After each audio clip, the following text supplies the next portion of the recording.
damai sejahtera yang melampaui akal, itulah yang menguasai hati dan pikiranmu di dalam Kristus Yesus Tuhan kita. Amin.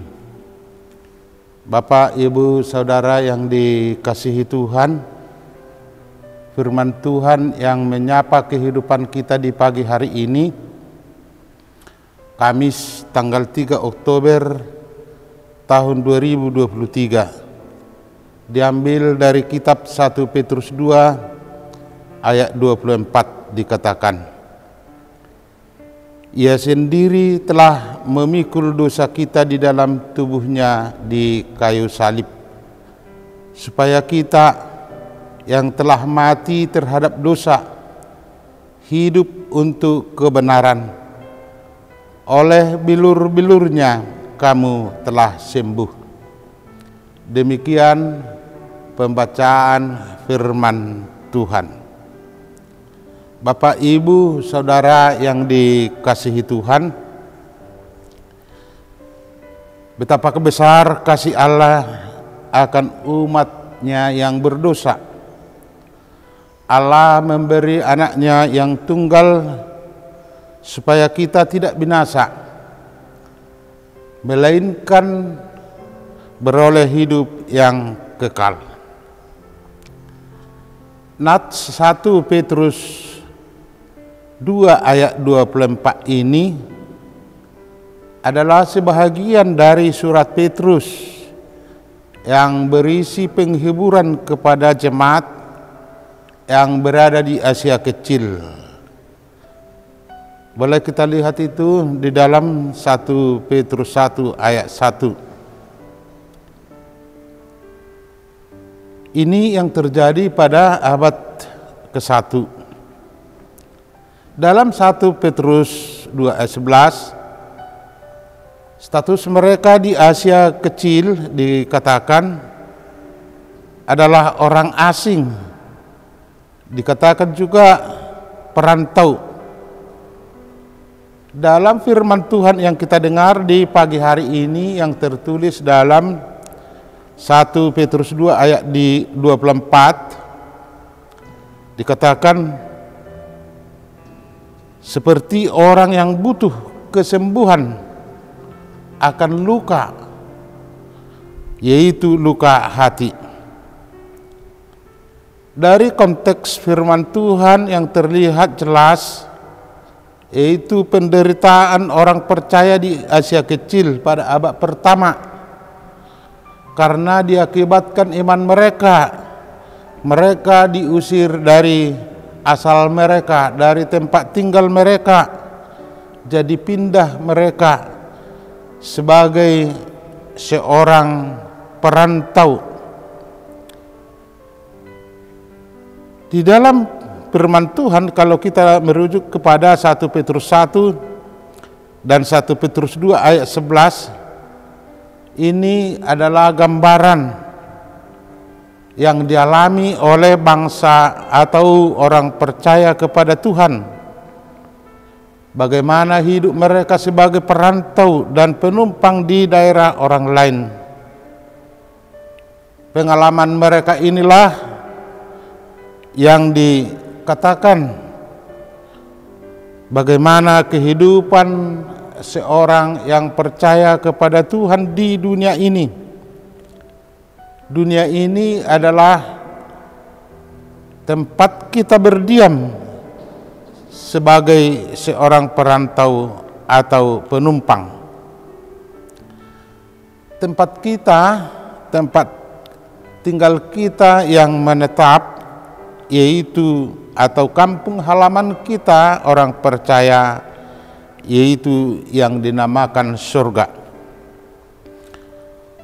Orang Kristen di tempat perantauan sebagai penumpang, sebagai orang yang tertindas, mereka butuh akan penghiburan. Kalau kita membaca dari 1 Petrus 4 ayat 1 sampai 6, di situ dikatakan supaya hidup orang percaya di perantauan, hidup orang percaya di dunia ini jangan disia-siakan dalam ketidaktaatan dan melakukan dosa. Tidak boleh bersifat duniawi, yang berarti bukan bersifat duniawi, bukan berarti anti dunia. Dalam penulis kitab 1 Petrus 1 ayat 2 ayat 24 mengingatkan kita apa yang dikatakan oleh Yesayas dalam Yesayas 53 yang diambil dari ayat 4 hingga ayat 5 dikatakan,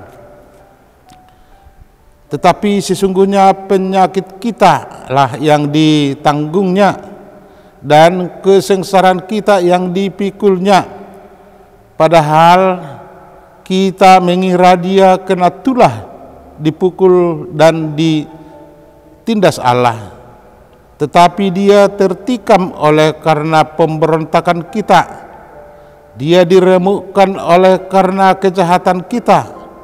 Ganjaran yang mendatangkan keselamatan bagi kita ditimpakan kepadanya, dan oleh bilur-bilurnya kita menjadi sembuh. Ini nats yang dikatakan oleh penulis Yesayas 53 ayat 4 dan sampai ayat 5 ini adalah berhubungan dengan nubuatan Mesias yang menderita. Tuhan Yesuslah penggenapan yang dinubuatkan oleh kitab Yesayas tadi. Yesus menggenapi bahwa melalui kehadiran atau kematian Tuhan Yesus tersalib, Tuhan Yesus dikuburkan, Tuhan Yesus dibangkitkan dan naik ke sorga. Itulah yang dipenuhi oleh Tuhan Yesus, apa yang dinubuatkan oleh nubuatan Yesayas tadi. Kesembuhan kita, dan inilah menjadi pokok penghiburan bagi kita di dunia ini, bahwa kita telah ditebus oleh Yesus Kristus. Dosa kita telah dibayar lunas, bukan karena kebaikan kita, bukan karena perbuatan kita, tetapi hanya berdasarkan kasih Yesus Kristus sendiri atau kasih Allah kita sendiri. Kita disembuhkan dari racun dosa, kita dibebaskan dari hutang dosa melalui penyalipan, penguburan Tuhan Yesus dan kebangkitannya. Kita bersukacita menjadi pokok dari pengharapan kita, yang walaupun kita sebagai perantau, sebagai penumpang di dunia ini, yang menggambarkan hidup kita di dunia ini tempat sementara, tetapi hidup kita telah dijamin oleh Yesus Kristus. Maka kita orang percaya, yang percaya kepada Yesus Kristus yang telah memikul dosa kita di dalam tubuhnya di kayu salib, memikul dosa kita, yang mengatakan bahwa Yesus menanggung dosa-dosa kita, mau menderita, tersiksa, dicaci, diolok-olok, hanya untuk memberi kita kedamaian atau kesembuhan melalui pengharapan kita akan kuasa Yesus Kristus sendiri. Menerima hukuman di kayu salib yang ada untuk mereka penjahat, namun Tuhan Yesus menerimanya hanya untuk keselamatan kita. Kebenaran dicaci maki, disingkirkan, namun semuanya untuk menyembuhkan kita dari racun dosa atau dosa yang kita perbuat. Kita telah dicucikan oleh darah Yesus sendiri dan kita menerima kehidupan kekal hanya melalui kematian dan yang kita imani melalui kebangkitannya dan kenaikannya.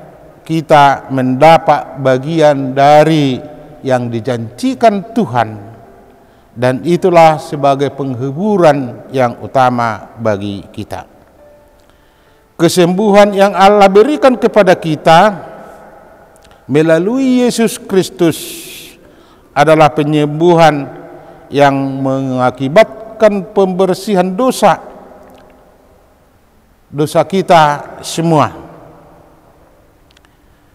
Hidup dalam kebenaran, karena kita seorang yang berdosa yang telah dibayar lunas hutang kita dan menjanjikan kehidupan yang diberikan tempat yang khusus bagi orang percaya, yaitu yang surga yang dijanjikan oleh Yesus Kristus. Maka kita di dunia ini harus melakukan kebenaran berdasarkan iman dan pengharapan kita harus menampakkan kebenaran di dalam segala perbuatan dan tindakan kita. Dan karena kita telah menerima bilur-bilur Yesus sebagai milik kita, kita mempunyai alasan untuk berharap, untuk memiliki pengharapan yang sungguh-sungguh bahwa kita diampuni, kita telah diselamatkan.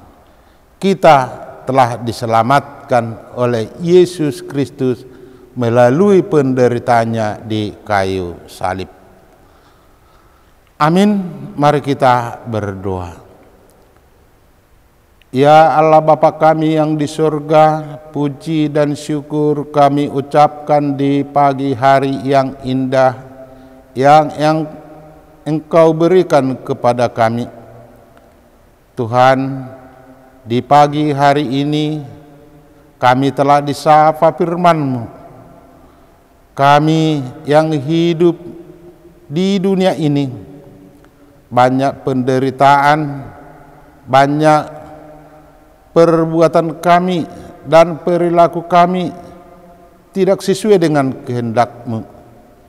Kami adalah orang yang berdosa, tetapi kami datang ke hadapan-Mu untuk meminta ampun, dan kami berharap penuh kami akan menerima kesembuhan, yaitu dosa yang kami perbuat Engkau telah bayar dengan lunas.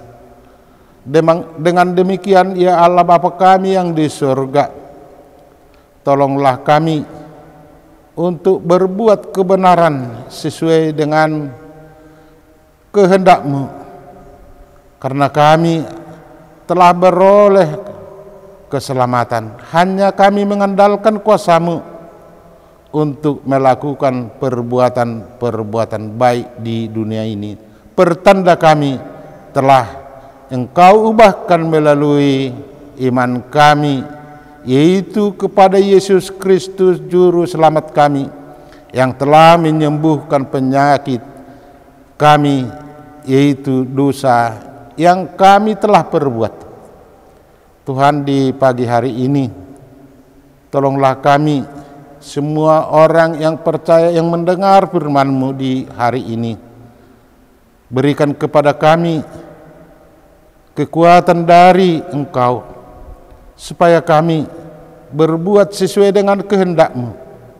Demikian juga ya Allah Bapa kami yang di surga, kami memohon kehadirat-Mu. Bila ada saudara kami yang terbeban berat, angkatlah beban mereka, supaya mereka merasakan keringanan melalui kuasa-Mu, supaya mereka turut bersukacita menghidupi firman-Mu.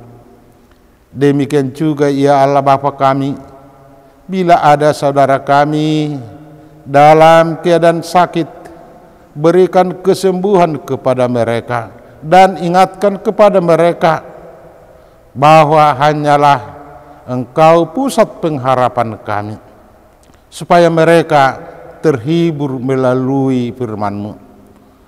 Demikian juga Tuhan, berikan kepada kami hasil dari pekerjaan kami menjadi kebahagiaan di dalam hidup kami, di kehidupan kesementaraan di dunia ini.